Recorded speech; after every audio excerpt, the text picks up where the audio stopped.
August 1947, a sweltering Sunday afternoon. Election years routinely forced the politicians to fend off charges that New York City had become a haven for prostitutes and perverts.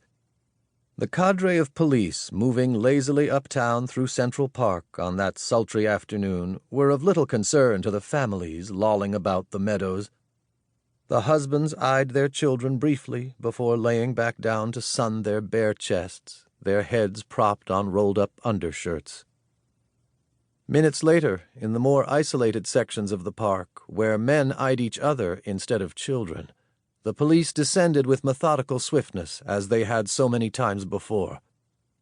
By taking off their shirts, these men were technically guilty of indecent exposure. This is a public place. 17-year-old Harvey Milk trembled as police shunted him and the other homosexual men toward the paddy wagons.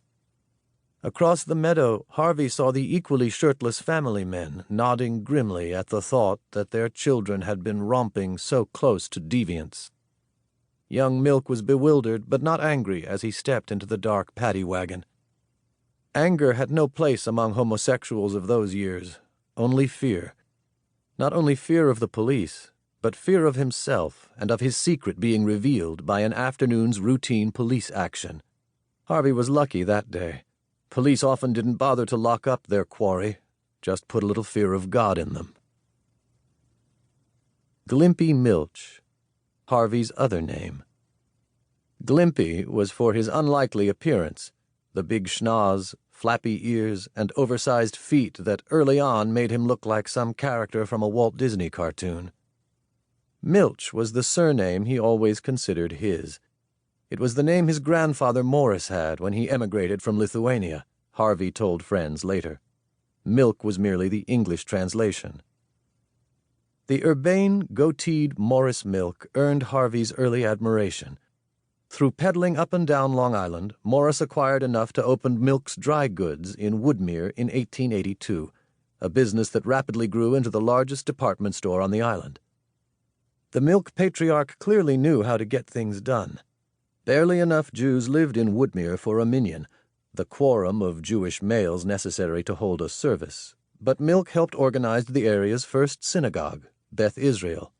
Years later, his widow even traveled to Palestine to choose the cornerstone and escort it back to Beth Israel's groundbreaking.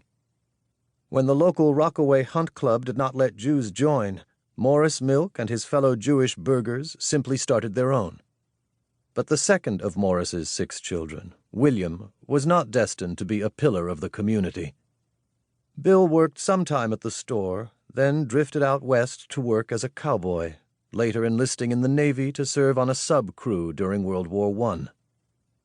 The spirited Minerva Carnes did not know exactly what she would do with her life when the Great War broke out, but she knew it wouldn't be traditional. The lively Brooklyn girl wasn't about to sit around knitting while the guys saw all the excitement, so she trotted down to the Navy enlistment office on October 10, 1918, and signed up as one of the first yeomanettes, the pioneers of the Women's Navy. After the war, both Bill and Minerva returned to their disparate New York lives, not entirely settled. Minnie kept striking an independent course. She nearly lost her stenographer's job when she saw a Clara Bow movie and raced to the stylist to get one of the first bobbed hairstyles in Manhattan. Fortunately, half the steno pool bobbed their hair within 2 weeks. Bill was back working at his dad's store in Woodmere. By now, he was distinctively forthright with an irritating penchant for a loud laugh, at best. At worst, he was temperamental and tactless. Measuring in at 5'2" and 106 pounds, the brown-eyed Minnie was no match in size for her future gangly husband, but her sharp wit let her hold her own against Bill's tantrums during their courtship.